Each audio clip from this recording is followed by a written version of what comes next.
All right, John asked about it, so let's go ahead and talk about it. The Batmobile was revealed from Matt Reeves from the new Batman movie. There it is. Really like it. I really like it. I know some people are kind of goofing on it, being like it's the Bat and the Furious. But I like it. You know, it's a veering away from the whole tank idea, the more armored, defensive design. It's just a car that some dude like strapped a jet engine to. You know, speaking of jet engines strapped to cars, we'll be talking about that later on when we talk about aliens. But I like it. I think it looks cool. The biggest, most important thing to me about these images is that when they first showed the Bat costume, and it was that stunt double, and I was saying, we did a whole thing about it, and I was saying, you know, we haven't seen that costume the way it's supposed to look. Well, here we see the costume the way it's supposed to look. And I know it's not much, but it's enough, and it looks good. It looks sharp. It looks like Batman. I like that. I like that. I love that. I love the Batmobile.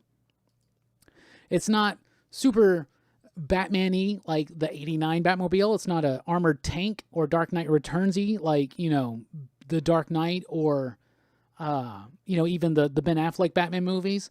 But it looks like a dude just took a really cool car, super powered it up, and put a jet engine on it. And I think it looks super cool. And Batman looks amazing there. And I love the color grading. I love the way that the entire thing seems and feels. I love it.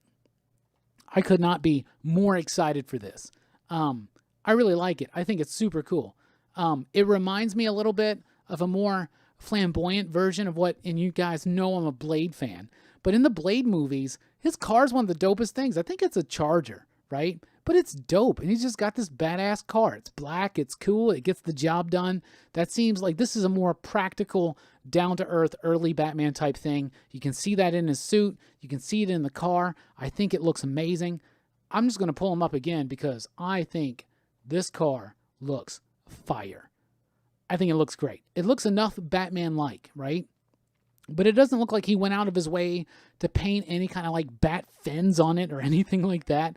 But it's got nuances in it from previous Batmobiles. And from the back, it looks like a beast. If you saw this thing driving down the street like at 120 miles per hour, you don't need no bat fins on that, man. You know what I'm saying? I think it looks badass. I do. I'm stoked. I'm stoked. I think the costume's going to look great when we see it like live action, when we see it on film.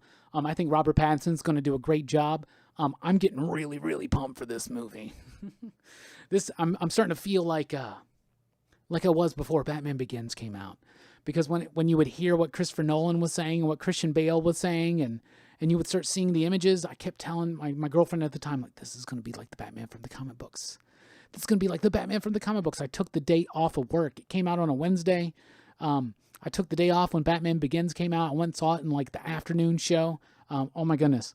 Like I remember that day vividly, and I remember just being like, this is the Batman from the comic books that I have read. This is Bruce Wayne from the comic books. I still think Batman Begins is one of the best comic book movies ever made. I think it's one of the best Batman movies. I know a lot of people are in the Dark Knight. Dark Knight's good, but Batman Begins to me really hits all those moments, and it does it without like slowing up the pace. I feel like Dark Knight kind of slows up the pace too much. I felt like that movie was ending 45 minutes before it actually ended. It's kind of like, it's kind of like Return of the King syndrome.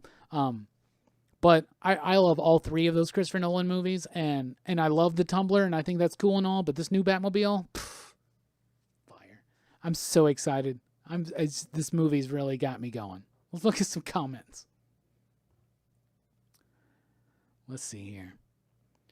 Tyler says, new Batmobile is dope. Steve McQueen would drive this. Hell yeah, he would.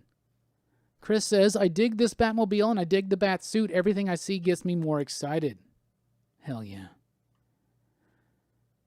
Jay says, Batman is definitely going for a more grounded feel, more realistic, and I think it's a great thing to do. Hamburger Basket says, I really like the Batmobile. Kind of reminds me of Robbie Reyes, but it looks great. It really does. Funko Fix Doggy says, Batmobile, fire, fire, fire, fire, fire. Hell yeah. God Tank says, new Batmobile is fire, Fire, fire, fire. Funko Fix Doggy once again adds in a more badass Batman. Robert Shaboda says, that car is the shit. 1/4 mile at a time, says Mark. Funko Fix Doggy, yeah, you're right. You know, if he's going 120 miles an hour down the streets of Gotham, it's only 1/4 mile at a time, right? Funko Fix Doggy says, imagine the gadgets in it. I don't think it's going to have many gadgets in it. I think this is a gadget-free Batman. The gadgets have never been the most important thing to me about Batman. So I think that this is a Batman pre a lot of gadgets. He'll have the grappling hook. He'll have some detective gear. He'll have some bat shark repellent. But that's probably about it and all he needs. That's like streamlined. Batmobile looks like a 70s Corvette with the nose chopped off. Keaton's Batmobile was based off an early 80s Vet, which the Corvette always looked Batmobile-like. And Jay says, can we please get a Batmobile or a Batman Beyond movie? Come on, DC. And then Eric says he wants to see a Deadpool versus Batman movie crossover. I don't know about that one.